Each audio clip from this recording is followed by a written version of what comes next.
So a state of panic mode. I'm in confusion. I am shocked. How can he be missing?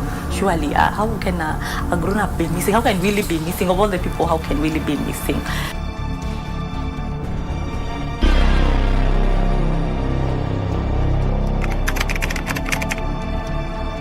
Kuna mwingine atakupigia kuambie hapo hata unaweza kosa hadi mwili yake. When finally the search returns in negative news. Friday morning, and they informed me that Willie's body was found. Na kupoteza mtu through kuuliwa inakuanga chungu sana. The feeling your colleague may have died in your place.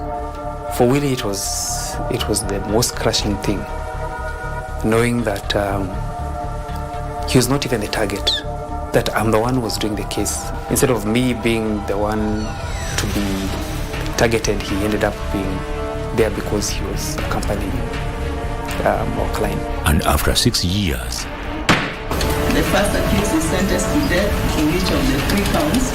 the Mavoko triple murder on KBC Crime and Justice.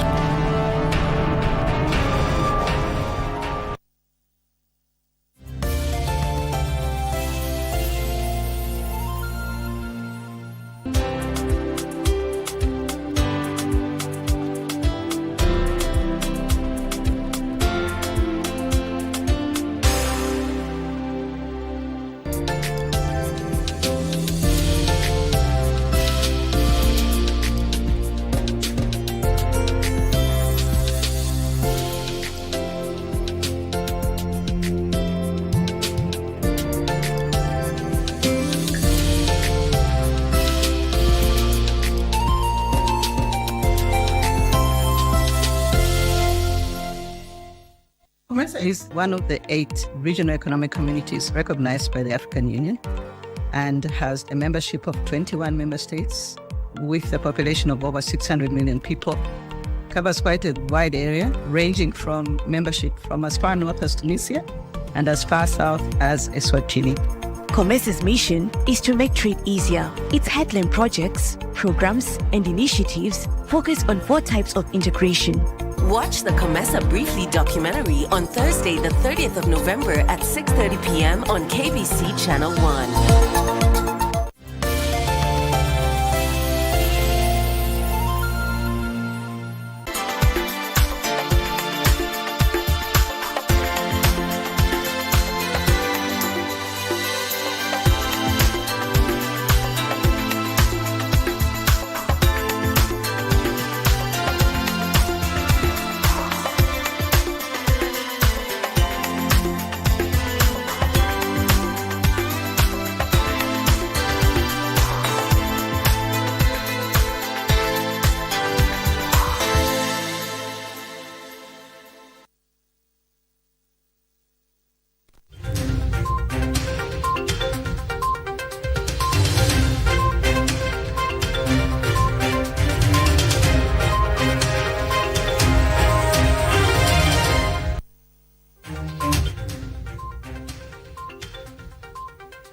Well, gentle breeze blowing right across Nairobi. I want to warmly welcome you to KBC Prime Edition, coming to you live from Broadcastingers. Hello, my name is Mboya with the news tonight. Before it begins, over to Mari Yambo.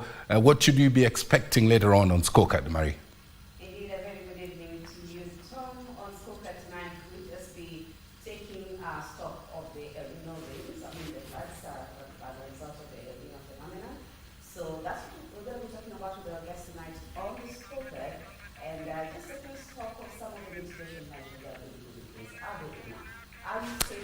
Well, all that coming up, Marie Yambo. Of course, we will be waiting for that. Remember, the topic of conversation tonight is floods. and you want to know what angle they'll be taking during that conversation. This live broadcast begins right now. And all prayers on the consolidated petition not specifically granted are dismissed, and these orders of stay shall remain in force until 10th of January 2024. I know the court have said we should go and readjust the law to make it aligned appropriately. That we are going to do. Upsetting the apple cart. The High Court rules as unconstitutional. The housing levy triggering immediate mixed reaction. From October to date, 120 people have unfortunately died. I want to appeal to the people of Kenya, wherever they are, also to be responsible. How do we intervene when you get into a river and you can see the way it is flowing? El Nino daredevils. Interior Ministry says 120 El Nino-related deaths have been confirmed, even as DP Gachagua describes some of the deaths as due to carelessness. Governor Nat Mboya terms as political witch hunt NCIC's investigations into allegations of a hate speech leveled against him by his deputy.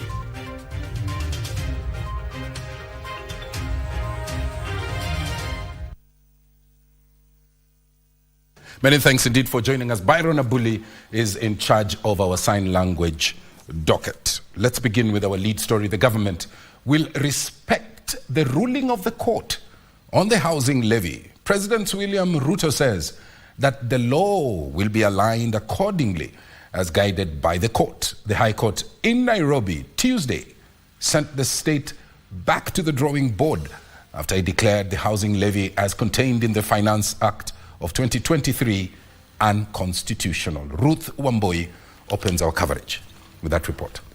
President William Ruto says the government will obey the court's decision to outlaw the housing levy. I know the court have said we should go and readjust the law to make it aligned appropriately. That we are going to do, so that the 120,000 people can become 200,000 and can become 500,000. Earlier in the day, a three-judge bench sitting at the Milimani Law Court had ruled that the decision to tax a section of the populace was unconstitutional. Article 10, 201, 2010 of the Constitution, that levy against persons in formal employment to the exclusion of other non-formal income earners without justification is discriminatory and irrational and arbitrarily and in violation of section articles 27, 201, B1 of the Constitution. That an order is granted prohibiting the respondents from collecting, charging or otherwise the charge known as the Affordable Housing Act on the basis of the Section 84. The judges cited what they termed as lack of proper framework in the management and utilization of taxes collected from employees and business people. We are not persuaded that the failure by the Speaker of the National Assembly to seek concurrence from the Speaker of the Senate prior to the introduction of the Finance Bill vitiates the Resource Act. Concurrence of the two speakers is not a requirement under Article 114 of the Constitution.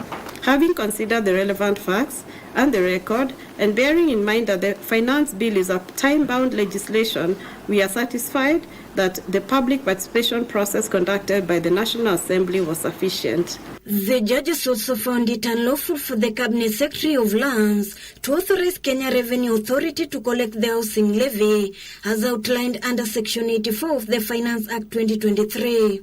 Therefore, the duty of the state to provide a rational explanation for the manner in which the tax is involved. The three-judge bench also took issue with the increased tax on betting, gaming and gambling, saying the same should be done within the framework of the law. The government has, however, been handed a reprieve by the same court, which has issued stay orders suspending the implementation of the verdict for 45 days. An order of stay is hereby issued, staying the effect of this judgment issued today, 28 November 2023, pending the filing of a formal application for conservatory stay and conservatory orders in the Court of Appeal, and these orders of stay shall remain in force until 10th of January 2024. Those are our orders. The verdict is out and it's a temporary relief for Kenyans on the housing levy. All eyes are now set at the Court of Appeal as the government plans to rescind the decision at that higher court. For Prime Edition from Milimani Law Courts, I'm Ruth Wamboi. On to some reactions now. Azimio la Umoja One Kenya coalition has welcomed the High Court ruling on the Finance Act that found the housing levy unconstitutional. Led by Azimio leader Raila Amolo Odinga, the leader said that the ruling is a relief to Kenyans who are already facing high cost of living. They are also demanding that the 16% value-added tax on fuel be reverted back to 8%. Give us on Minor puts that story in perspective. Azimio la Umoja One Kenya coalition leaders on Wednesday took the registration drive of ODM new members to Kisii County. ODM party leader Raila Odinga commended the ruling of the High Court that declared the housing levy as unconstitutional. Leo hii nashukuru Mahakama Kuu, the next court in line, our appeal court judges, wamekubaliana na msimamo wa Azimio la Umoja One Kenya, wakatupilia mbali ushuru wa inaitwa in-housing tax. Hatunatoa kama hujui imetolewa tukiwa hapa.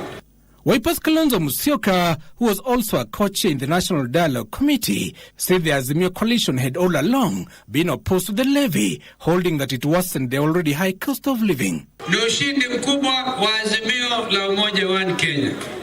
Na ile mengine wasema unless wateremshe fuel tax kutoka 16% mpaka 8%, sisi tumeweka wazi hatukubaliane na hawa. Raila also castigated a proposal by the state to privatize some of the public corporations. The opposition leaders say that the undertaking would have a national security implications. Wametangaza wanataka kuuza mashirika ya serikali. Moja yao ni ile shirika ya kusafirisha mafuta, Kenya Pipeline Corporation, nataka kuuza, na National Oil Corporation. KBC is a strategic investment that should not be sold under any circumstances. This is even as the Azimio coalition is set to declare the stand on the National Dialogue Committee report on Thursday. Giverson Minor, Prime Edition. Well, we are now joined by Advocate Kome Mutheka. Thank you very much for finding time to come and be with us. Azimio la Umoja Kenya has given that ruling a thumbs up. And I want to hear what your reflections are first. The biggest issue right now is that the ruling has come out. The Finance Act has been seen for the large parts that it's an unconstitutional in some aspects. However, the biggest challenge right now is the issue of the stay, that the judgment has been declared unconstitutional, but there's a stay until 10th of January, which essentially means that the act is still in place as we are speaking right now. But let me ask you, how is it the court pronounces itself, that the levy is unconstitutional? So where is that latitude, even for 1 second or even for just a day, to then proceed and grant a stay order? Isn't that a bit schizophrenic? Is it, The courts have been trying to balance out some of these public issues, because these are matters of very serious public interest that are underlying, that at the end of the day, Kenyans are losing a segment of their salary, despite the High Court having found the issue to be unconstitutional. But as we have seen in the past, for example, a few years ago, when the national land regulations were declared unconstitutional for lack of public participation, the court still gave the Ministry of Lands some time to rectify that. I think that from the reading of the judgment, that is essentially the same argument they are advancing, that when matters are of serious public interest, sometimes it's not enough to just strike them out without leaving some latitude for the government maybe to rectify that and craft a way forward in terms of how now they are going to proceed with this issue. That sounds like a precedent. Yes. Okay. So let me ask you then, therefore, because given that there are the appeal mechanisms that are there in place, so in terms of timelines, what are we looking at once the 45 days elapses? Yes. First of all, the Court of Appeal has been known to be a bit slower than the other courts in the past. However, in a matter of such serious public interest, they have to act fast. However, looking away the way this country sometimes works, because we have seen this issue drag its way through the courts since July, we are now towards the end of November.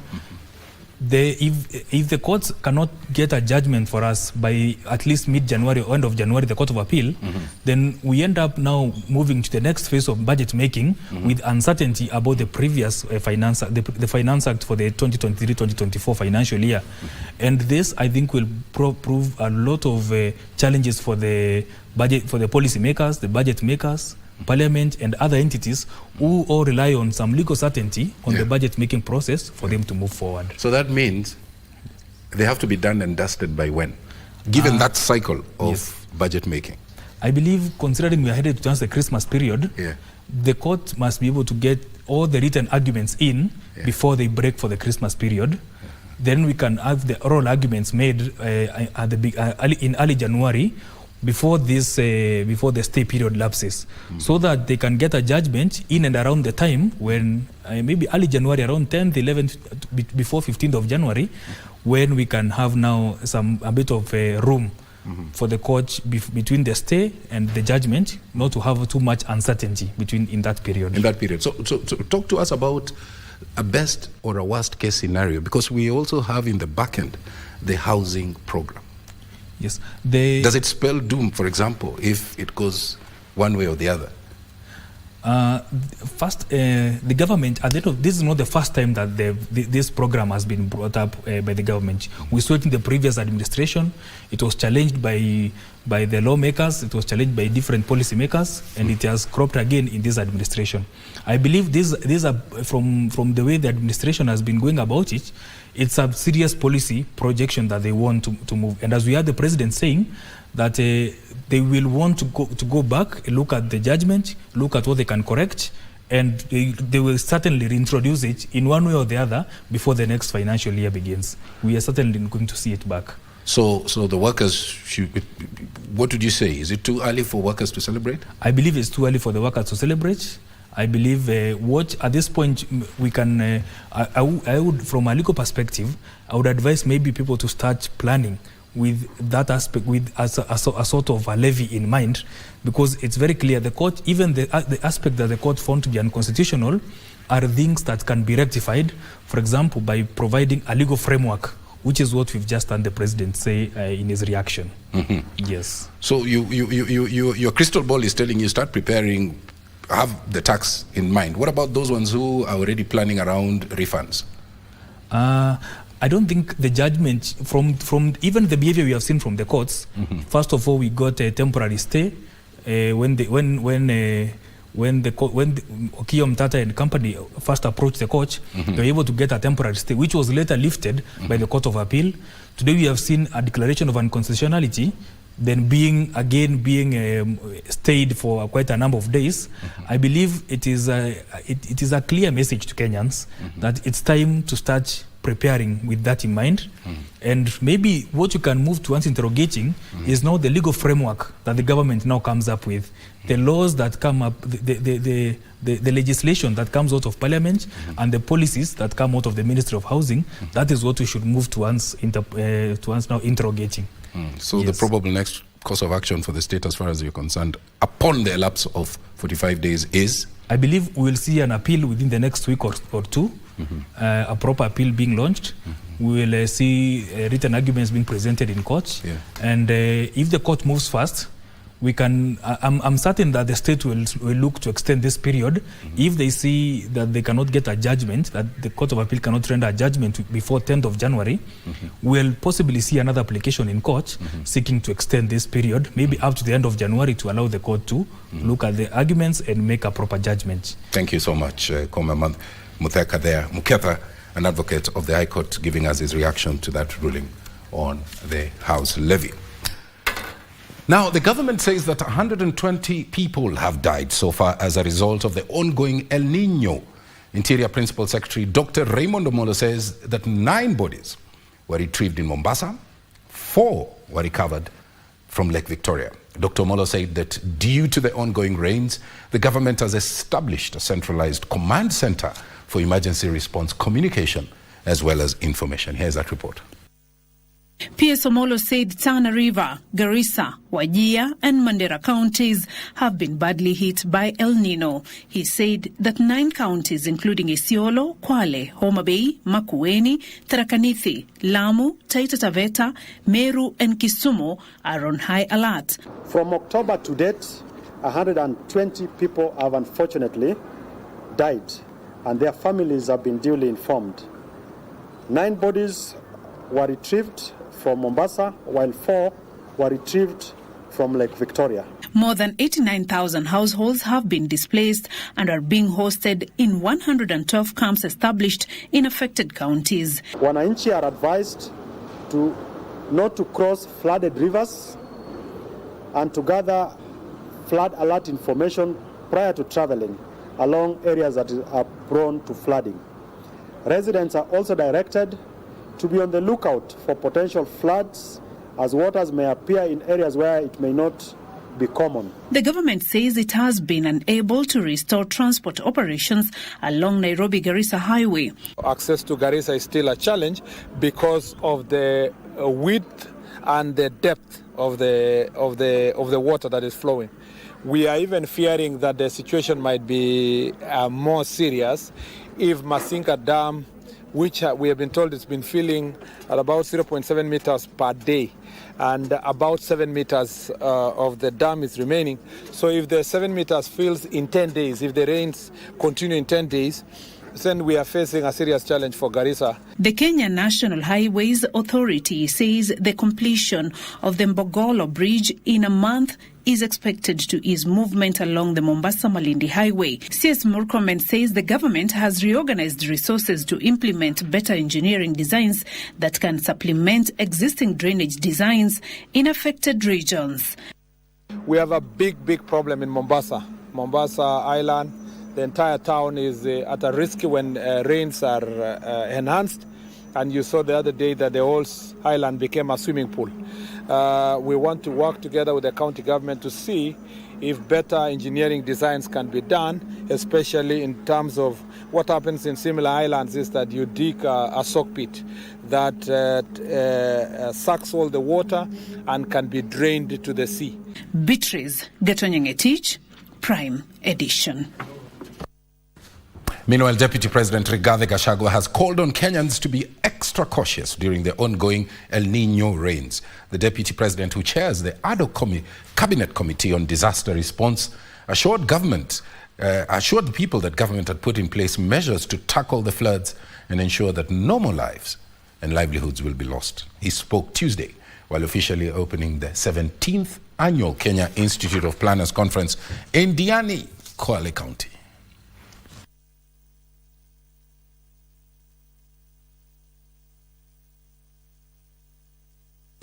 Seven of them is by drowning, not floods getting you to your house, by you going to where the floods are, and daring nature.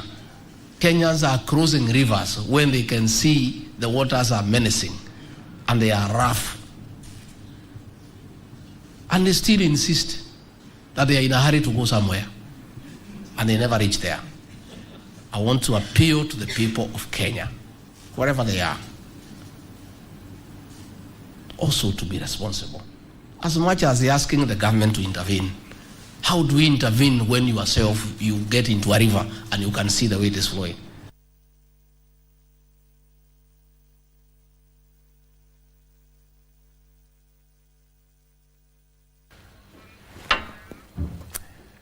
That story brings us to the end of the first part of this live broadcast. Coming up, we go a bit deeper into Tuesday's coverage of Prime Edition. Stay with us.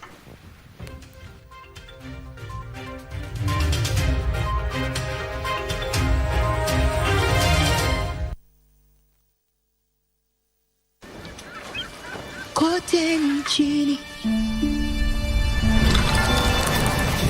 matumaini, tujitahidi, tujivunie, tuendelee.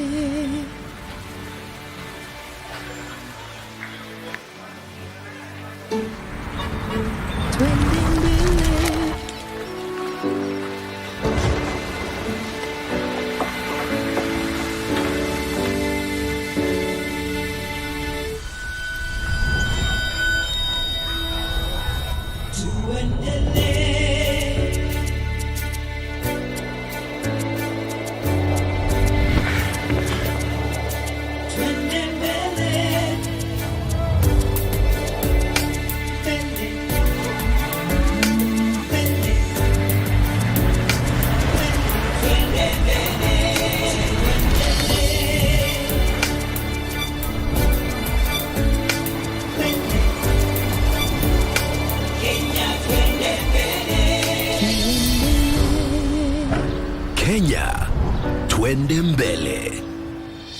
NCBA. Go for it. Cheza Loto Moto. School fees ya msichana imemalizwa.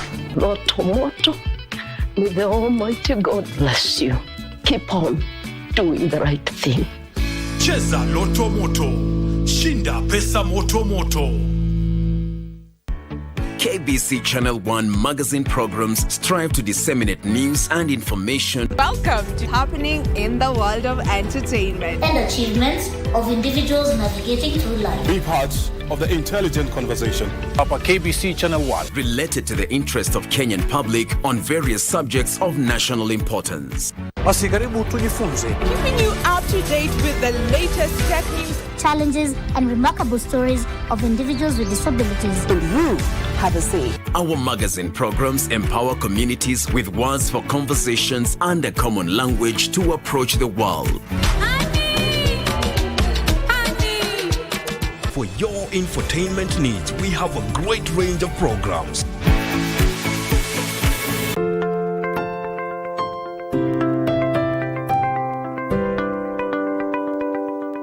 In a world filled with uncertainty, there is one thing we can always count on: the power of compassion and generosity. Every day, families in Kenya face unimaginable challenges and hardships. They struggle to put food on the table, provide shelter for their loved ones, and access basic health care. But today, you have the power to make a difference. By just contributing 1 shilling and 50 cents from your airtime, your generosity can provide access to sanitary pads, nutritious food, clean water, education, and life-saving medical care to those who need it most. To support this cause, please tune in to your favorite radio station under the KBC umbrella for step-by-step instructions on how to subscribe. KBC Helping Hands. Together, we can make a difference and bring hope to those in need.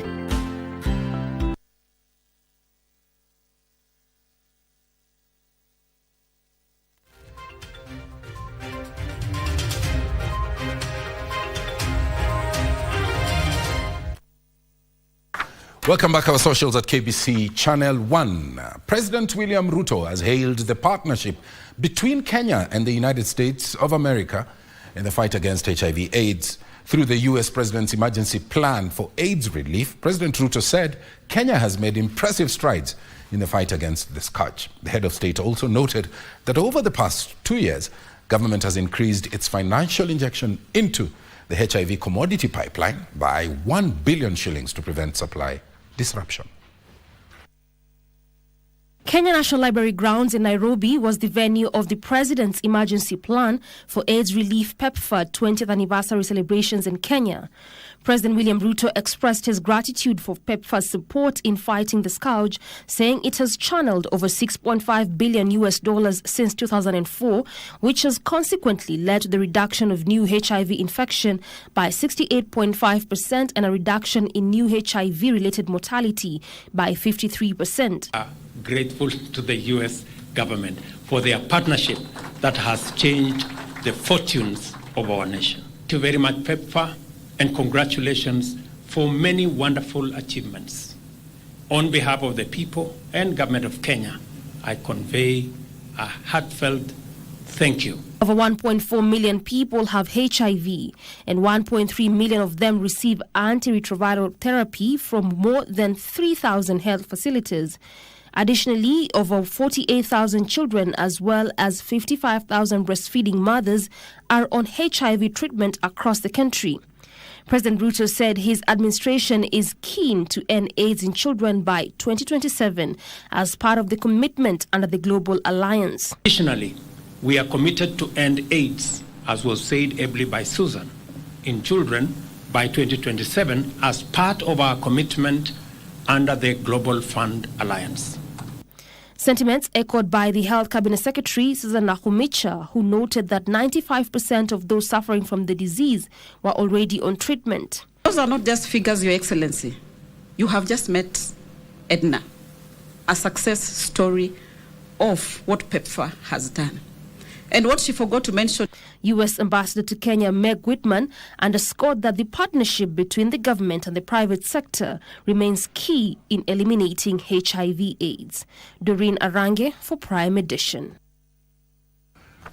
Meanwhile, government is committed to safeguarding the welfare of workers in the country. President William Ruto says that labor relations, trade unions, as well as social security are recognized as human rights and fundamental freedoms. The head of state made these remarks during the 5th Congress of the International Trade Union Confederation Africa held in Nairobi, Kenya. Speaking during the 5th Congress of the International Trade Union Confederation Africa, President William Ruto said the recognition of trade labor relations, trade unions and social security as human rights and fundamental freedoms has promoted human dignity, equity, social justice, inclusiveness and equality in the labor market. We used to talk about we're going to grow the economy and the economy is going to create jobs. It's now beyond that. We have to be deliberate. We have to be intentional about where we are going to create those jobs. He noted that setting out the respective rights and obligations of workers, employers and government has enhanced the right to fair labor practices, including upgrading of the country's occupational safety and health as well as work injury benefit regimes. It is clear then that social dialogue and tripartism are fundamental for sound industrial relations reflected in robust collective bargaining agreements and similar instruments, and critical to the realization of the bottom-up economic transformation agenda in terms of social justice, job creation, and the rapid attainment of shared prosperity. Ruto further calling on the Pan-African Trade Union leadership to trade to spearhead the realization of the African continental free trade area that promises a better future for workers. That is how transformative things become when leaders work together. And that is why I believe in tripartism. It works best when employers, when workers, and when governments work together. As we move towards a sustainable future, the rights and well-being of workers are safeguarded. Yusuf Farr reporting for Prime Edition.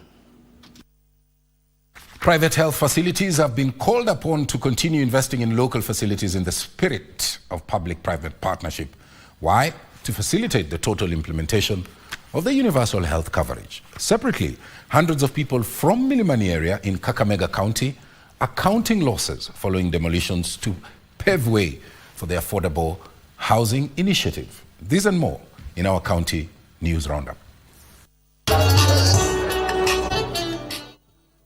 The remarks on public-private health partnership were made by Nairobi County Chief Health Officer Geoffrey Mosiria during the official opening of AAR Healthcare Utawala branch. He called upon private health facilities to follow all government-led procedures to avoid colliding with authorities. If you are the owners, engage qualified doctors, call our team of inspection together with KMBDC. They come and do joint inspection.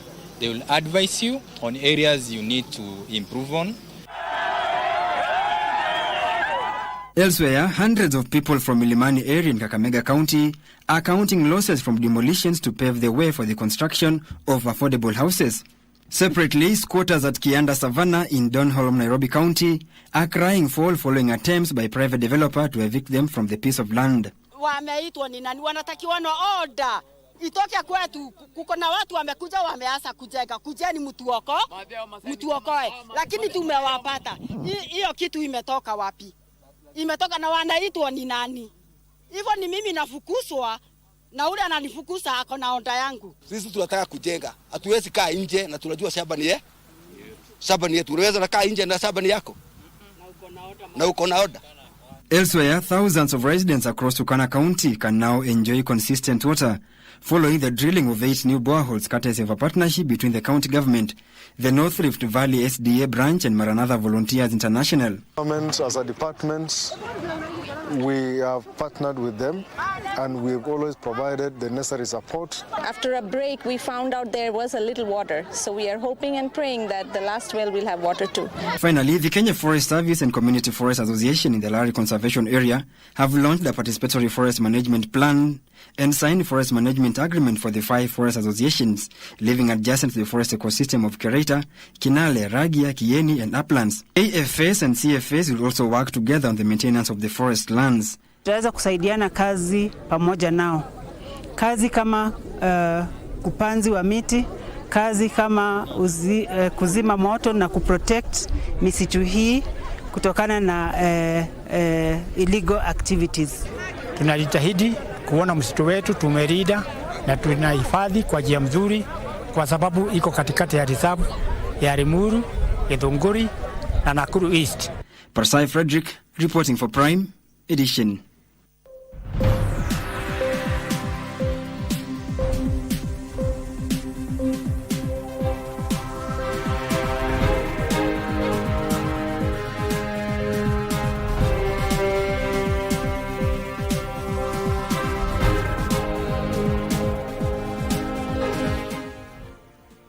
Well, we'll change gears now to business news. My name is Weri Mujenga. Now, the new Hustler Fund loan limits will be announced this Thursday. Cooperatives Cabinet Secretary Simon Chelugui, in an exclusive interview on KBC Channel 1, says the objective is to align the loan limits with the current socio-economic landscape, ensuring that the government's financial support remains relevant and accessible to a broader segment of the population. Thursday, 30th November 2023 will mark 1 year since the inception of the Hustler Fund, which was launched to empower citizens through accessible financial resources. So far, 21 million borrowers, including repeat ones, have accessed the loan facility. As of October 31st, 2023, the government had disbursed 26.6 billion shillings, with borrowers saving 2.3 billion shillings. Chelugui says the repayment rate is currently at 72%. Tunasherekea maendeleo na pia tutakuwa tunasherekea the vile Hustler Fund imeweza kukuza wa Kenya. Nikieleza kidogo, Hustler Fund imeweza kukopesha zaidi ya bilioni 39 kwa Wakenya milioni 21,751. The CS has signaled that the loan limits are likely to be increased come this Thursday, and here is the reason why. Weza kuwekesha shilingi bilioni 1,980,000 na pia tuko na Wakenya zaidi ya milioni 7 ambao wanakuja kwetu kila asubuhi. In addition, the criteria for accessing the loan facility is expected to be revised in measures to expand access of the Hustler Fund. This is being done to meet the financial needs of the various segments of borrowers and the evolving needs of the populace. Frederick Mwoki for Prime Edition. Now, those in the communication profession should embrace artificial intelligence as a tool to fight against the growing threat of disinformation. Information, Communication and the Digital Economy Cabinet Secretary Eliud Owalo says artificial intelligence has the potential to help identify, analyze and debunk false information more effectively, thereby protecting the integrity of communications. CS Owalo was in Kwale County to officially open the 2023 Public Relations Society of Kenya Annual Summit. Here, he highlighted how those in the communications field should leverage technology and digital tools in order to enhance their services and better understand their audiences. Technology enables PR professionals to precisely target specific audiences based on demographics, interests, and behavior. And personalized communication strategies are therefore more effective in engaging and resonating with diverse audiences. The fusion of human intuition with AI opens new frontiers for creativity, efficiency, and impact. Owalo says the government is reviewing laws to tackle emerging issues as well as open up new opportunities for public relations practitioners. While it is the role of government to stimulate the country's social, economic, and cultural development for the benefit of its citizens, it is the supportive role of communication that builds trust, promotes transparency, and ensures we engage with the public in meaningful ways. The Public Relations Society of Kenya is lobbying the government to establish industry standards that reflect the principles of accuracy, transparency, and ethical communication. Ndutamo Kami for Prime Edition. Now, London-based fintech Veto has sealed a strategic deal with UBA Bank to expand financial services such as foreign bank accounts, instant currency exchange, and international money transfers to individuals and businesses in Kenya through its online platform. The deal will help startups, micro, small, and medium enterprises, as well as individuals overcome challenges. We are helping businesses in Kenya primarily is to access global liquidity, open up new markets for them within Africa, so an enterprise can now look to travel into West Africa and sell their products, whether it's tea, coffee, or whatever commodity it is. We're also helping businesses connect globally. If you're looking to grow your export business, Vato is your partner. Right now we have 49 currencies on the platform, and it will continue to grow. This 49 currency, 12 of those are actually for African businesses. What that means is, like, if you're a business in South Africa or in Kenya, you can literally trade with each other without any problem. There's no need to have to be looking for US dollars or euros or pounds to pay somebody in Africa when you can just pay them locally. Now, young innovators should take advantage of digital platforms to showcase and monetize their innovations and talent. ICT and the Digital Economy Principal Secretary, Engineer John Tanui, says digital innovation hubs are being established across the country to offer the youth, startups, and MSMEs the necessary tools to innovate and tap digital opportunities. Young minds also will be nurtured, empowered, and equipped with the digital skills to become pioneers of a green and a more digital Kenya. And with these skills, Ken, we believe it will address some of our challenges, especially in creating more opportunities for our young people. The Kenya National Innovation Agency is a permanent agency. It is working day to day. You can visit the agency anytime. You can contact the agency anytime. And it's available. The ministry is available. Kenya is just an agency. The ministry is available and it has many other opportunities. So get in touch with us. And you don't have to wait for this single event in a year. There are many other opportunities available continuously. We are going to work together to innovate, to change, to transform, to deliver our sustainable development goals, to deliver on Paris, and to make sure that the 2.5 billion people in the Commonwealth, 60% of whom are under the age of 30, actually get to live the life they should live. Now, Transport Cabinet Secretary Kipchumba Murkomen has called on the management of the Kenya Ports Authority to decisively deal with corruption and wastage. Murkomen said the Kenya Ports Authority will, over the next 5 years, enhance collaborations through the public-private partnerships framework to bridge financing gaps as well as last-mile cargo delivery.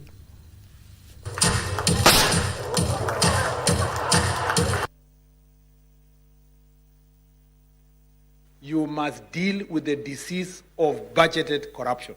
Let the port invest in things that are going to make a difference in increasing the volume of goods that are coming to pass through the port of Mombasa.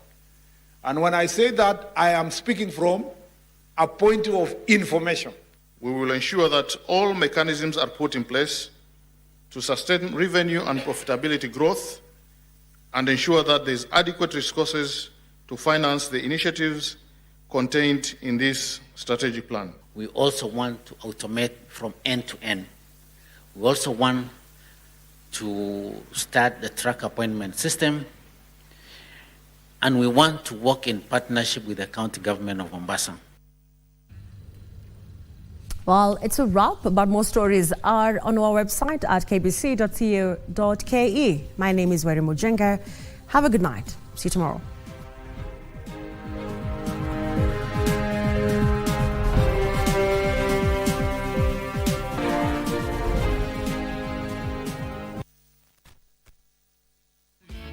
Cheza Loto Moto. School fees mtoto imelipwa, lakini bado tunataka kuendelea throughout.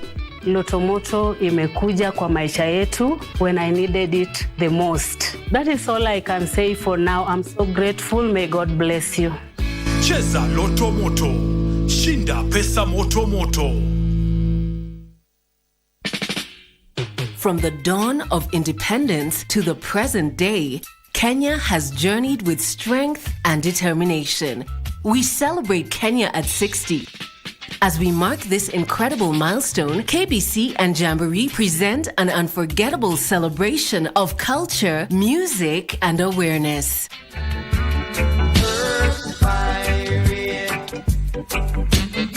Immerse yourself in a musical journey featuring global sensations like the Mighty Itals and Everton Blender, all the way from Kingston, Jamaica, alongside our incredible homegrown artists.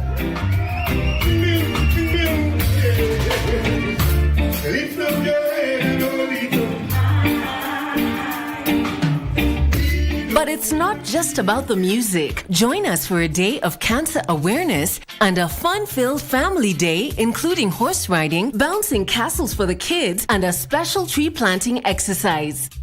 Save the dates as we tour a county near you.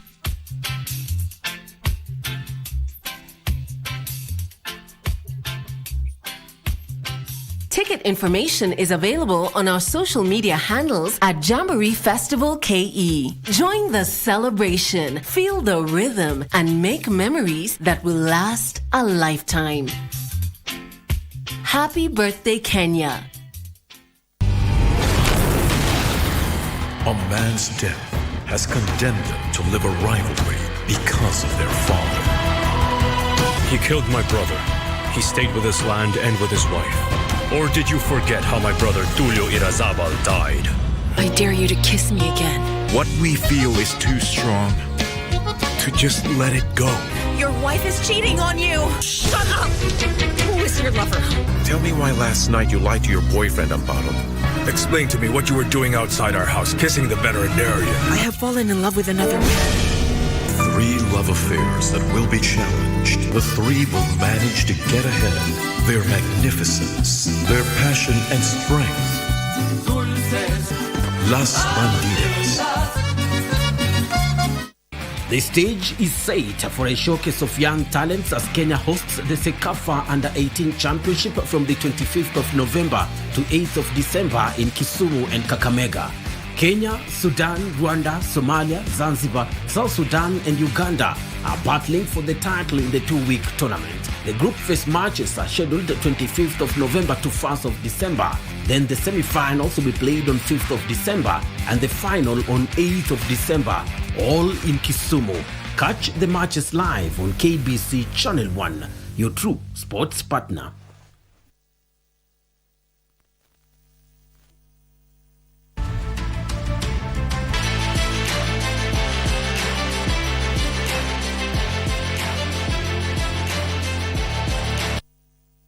A very good evening to you. My name is Daniel Wahome and welcome to Prime Edition Sport, where we start with Spain-based Aldrin Kibet, who scored the lone goal as the national men's under-18 soccer team, the Junior Stars, humbled Rwanda 1-0 to advance to the semi-finals of the ongoing Sekafa Under-18 Boys Championship at the Jomo Kenyatta International Stadium in Kisumu County. In another match, Somalia also booked or made halfway their journey to the semi-finals after defeating Sudan by 3-0. Kwanza kata pili anakata Didier Ndeshimie. Former St. Anthony's Boys striker Aldrin Kibet was Kenyan's hero, scoring the lone goal for Junior Stars in the 38th minute. Stanley Omondi, Aldrin Kibet.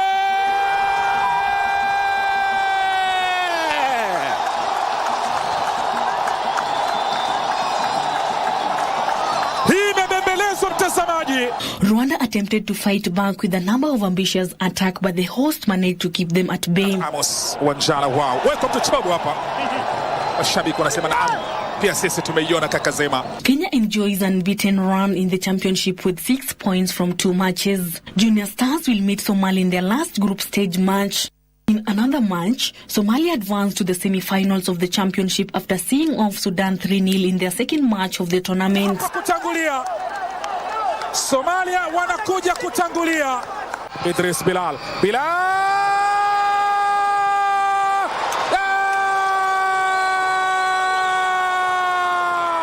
Sudan suffered a 5-0 loss to Kenya on Saturday and remained bottom in Group A without a point. On Wednesday, Tanzania will meet South Sudan in Group B, while Zanzibar will take on Uganda at Bukungu Stadium.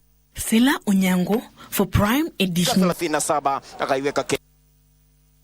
Bright and early, 11 a.m. for the Sekafa Group B matches tomorrow on Y254. Moving on, is that the national women's soccer team, the Harambee Starlets, head coach Beldino Demba says the arrival of all foreign-based players is a major boost ahead of the first leg of the final round of the Africa Women's Cup of Nations qualifiers against the Mares of Botswana tomorrow at the Nyayo National Stadium. Kenya will travel to Botswana next week for the second leg, which is slated for the 5th of December. Harambee Starlets, who are currently at their residential camp at Kasarani Stadium, held a training session ahead of the qualifying match against Botswana. The building of Demba's charges are a full house, and she's optimistic the team will register good results. It's not a pressure starting at home or starting away. We are going to give it our best. It doesn't matter where we play. I can say the girls are optimistic and we are up to it. Starlets captain Ruth Ngosi said the team is well prepared for the assignment ahead. Sisi players kwa sababu coach wamefanya kazi yao, sasa ni sisi tu kwenda kuhakikisha tunapata ushindi. Itatupatia nafasi nyingine tena twende tuwakilisha Kenya na itakuwa chance nyingine deadly from 2016 hadi sasa hii ni rekodi. Sisi tuko hapa grao kuperform na tunaweza 90 itaamua na tutawaangusha, na mimi kila siku usema Starlet ijayo wangusha na itawangusha. Kesho asubuhi sana 6 hata si 9 tena 6 tuko hapa grao, mutuchie si tutawin. Kenya will travel to Botswana next week for the second leg slated for 5th December. A win in the two-legged final round qualifying match will see Harambee Starlets qualify for the Women's Africa Cup of Nations for the second time in 7 years. King Orimongi for Prime Edition Sports. Now moving on is that Genta Nabuire emerged as the overall winner of the just concluded Nakuru Golf Club tournament. Meanwhile, Extreme Sports Limited, in conjunction with the FKF Nyamira branch, today announced the launch of the inaugural Nyamira Super 8 football tournament set to be played in December. Former Kandi Genta Nabuire scooped the top prize after emerging as the best player in the Nakuru Golf Club celebration tournament at the Par 73 Nakuru 18-hole golf course.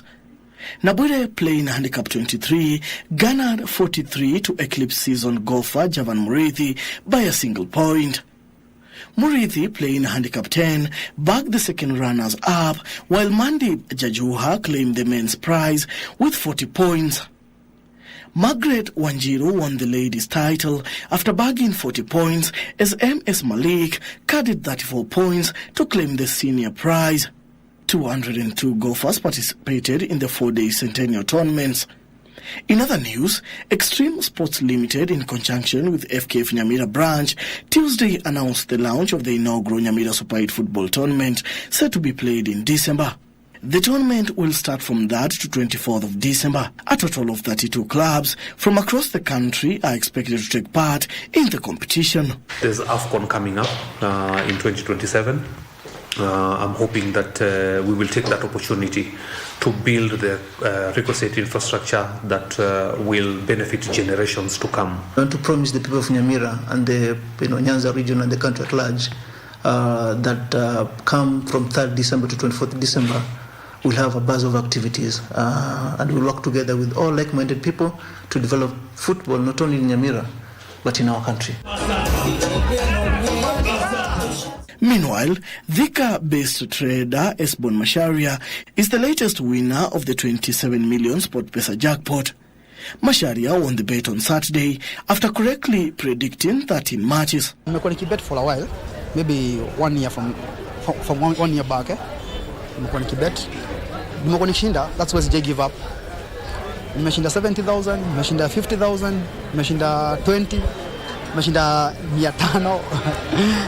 Nimekuwa nikishinda pesa kidogo lakini pesa poa inasaidia. That's why I keep on kucheza. And finally, the Kenya Triathlon Federation hosted the second African Triathlon Championship in Kilifi, which brought together athletes from different parts of the world. The event is composed of top athletes preparing to participate in the Olympic Games set to be held in Paris next year. 36 nationalities have already registered to take part in the African Cup. This year is an important event because a number of the athletes are trying to look for points and improve their standings for the Paris Games next year. The race was a bit tough. In the ocean there was no water, there was a lot of coral, so it was very challenging. However, despite all that, managed to pull through and ended up winning the race. For Prime Edition Sports, I'm Daniel Mwendwa. And moving on is that the Arrows for Peace program is hoping to expose a group of archers to international competitions and requisite training in an effort to sharpen their skills and become elite archers. The Arrows for Peace is an initiative founded by former 3,000 meters steeplechase runner Irene Limika, which has introduced archery to upcoming archers from pastoralist communities in the country. Despite the steps made by the program so far, it faces several challenges, key among them lack of necessary equipment, lack of funds to run basic programs like mobilization of the communities, and absence of enough trainers and coaches. Despite the bottlenecks, the initiative is determined to carry out its objective of promoting community development by introducing the game and Olympic sport to targeted communities.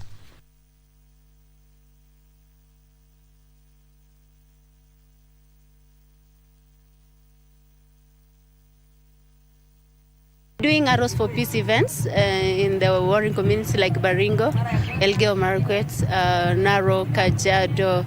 We have been doing it. So we have been doing scouting and training. So we are really now, like right now, we have a team that we want to promote them to elite, from demonstration to elite, because they are really doing well. Story begins with arrows, but it ends up in community development. And so in community development, we have issues like which we are addressing and looking into is trauma healing, because a lot of trauma has been caused by all these wars in the warring communities. And it is important that even as we are looking into the livelihood of these people. And that's a wrap for sports tonight. Coming up tonight, we've got the scorecard. And today there was a decision that was made at the High Court, and it's all about the Finance Act. How do we get into this? Mariambo is going to be speaking with Kome Muketha, an advocate of the High Court. My name is Daniel Wahome. Remember, tomorrow, Y254, the Sekafa Under-18 Championships. Let's see how Group E pans out. Have a good night. Thanks, Daniel Wahome. Of course, floods will also feature in that conversation. But before we hand you over to the scorecard team, military communication is crucial for any unit, so as to accurately convey important information whenever there is combat. Retired Army Sergeant Peter Nyaga Njoka served in the Kenya Army Wing as a communications officer for 34 years. Njoka was amongst the first tasked with securing Kenya Broadcasting Corporation studios during the 1982 attempted coup. We leave you with this week's edition of Military Tales. On behalf of the Prime Edition team, my name is Mboya. I want to thank you for watching. Good night and God bless.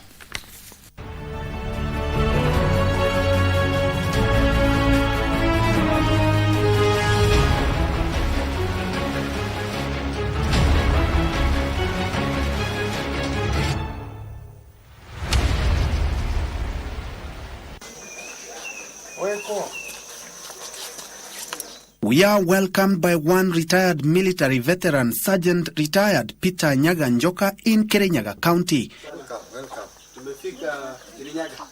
Njoka was born in 1959 in Kiringa, Kirinyaga County, where he undertook his early education at Kiamirisi Primary School and later on Kiamirisi Secondary School.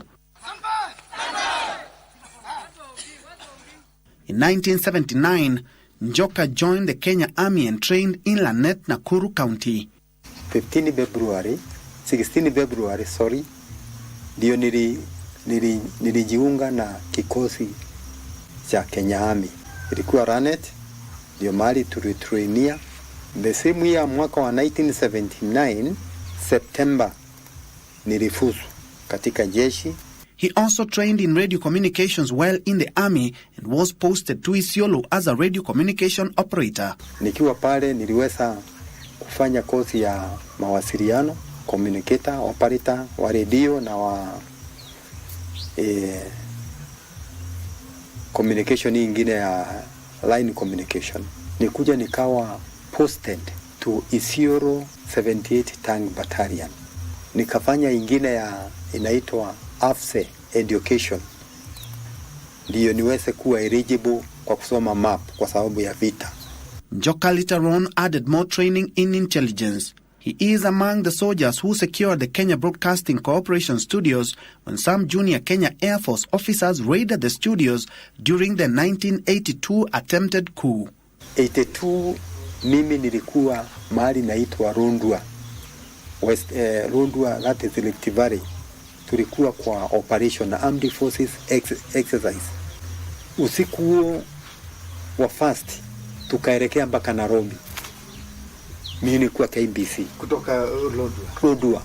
Nilikuwa KBC na sisi tulikuwa the first route ya kuja kutoa wale watu walikuwa wamekatalia kule kwa. Hata ndio wakati wanaenda kulete president wetu Moi nyumbani ndiye kuja atangazie watu ya kwamba bado ako kwa serikali.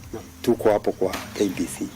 Tunagandi hapo, tunajaribu kutoa watu kwa hapo hostels hizo za Nairobi University. He also served as part of the United Nations Peace Mission in Sierra Leone in 2001. Nimewahi kupata nafasi ya kwenda mission UN Mission 2001 Sierra Leone. Nilikuwa na Ken Bateit. Wakati huo serikali ya Sierra Leone ilikuwa na shinda tukaenda tukajaribu kutuliza na wakaweza kupata uhuru. One of his most memorable mission was in 1984 in Kacheliba, where they were ambushed by bandits during a patrol after their vehicle rolled several times. Tulikuwa upande wa Kacheliba, mali inaitwa Kanyarus. Hiyo ninakumbuka tuliweza kuvamiwa tukiwa tuko kwa patrol. Tukapigana na hiyo watu, though tulipoteza askari wawili. Tulisurvive, na before hapo nakumbuka iko crucial issue ilitokea ambaye tuliroll imeroll mara kama 3 tukiwa ndani, na Mungu atatujalia tukatoka na kuendelea na hiyo patrol. He retired in 2013 after serving 34 years. Since then, he has been tending to his farm and animals. He says initially when he retired, the lifestyle switch to civilian life was a bit challenging to him. Sasa hapa nilikuja sasa ukapata sasa ile ka ajiro likuwa napata kule kamebadilika, kamekuja kamekatika. Ni lazima sasa usweat. Na ukikosa kufanya kazi utakula. So ilinibidi niingie kwa samba. He adds that during retirement, he has been part of community service and has served as Old Comrades Association official. He notes the improvements in the Kenya Defence Forces, including equipments, which have made Kenya a force to reckon with a government keen on improving the welfare of soldiers. Equipment just imeendelea because vile tuliandikwa 1979 hakukuwa na modern equipment kama vile ziko sasa. Hakukuwa na kitu kama hizi drones, hata bunduki sasa zile zinatumika sasa sio kama vile tulikuwa tunatumia G3. Unakuta wako na M6, M8, M16, bunduki modern. Ukistaafu, ukienda umesaulika. Lakini tukiweza kukutana, hiyo ni jambo ambalo lilitustia motisha sana na kuona kwamba serikali yetu imeanza kutufikiria. Njoka says the military taught him values that he holds dear today. His family was and still is his pillar of strength during his service and retirement as well. Ni kweli niko na bibi na watoto 3. Wa kwanza firstborn huanga ni taxi driver. Alafu my secondborn ni askari wa jeshi. So huyu aliamua kukaa kama babake. In his free time, Njoka enjoys socializing and soccer. Mimi ni football fan. Ushafikia timu gani? Ama timu ni coach. Mimi ni coach. Wewe ni coach. Mimi ni coach. His parting shot for Kenyans is to continue working together to face the challenges the country is currently facing. Wakenya wenzangu, ningependa kumuomba kweli economy haiko sawa sawa, lakini kupitia kuvumilia mambo yatakuwa sawa sawa. For Military Tales, I'm Ben Troy Njue. Thank you. Thank you.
Cheza Loto Moto. We've gone ahead tukamaliza pia school fees ya your other kid. Thank you God. Asante sana Loto Moto. Cheza Loto Moto. Shinda pesa moto moto.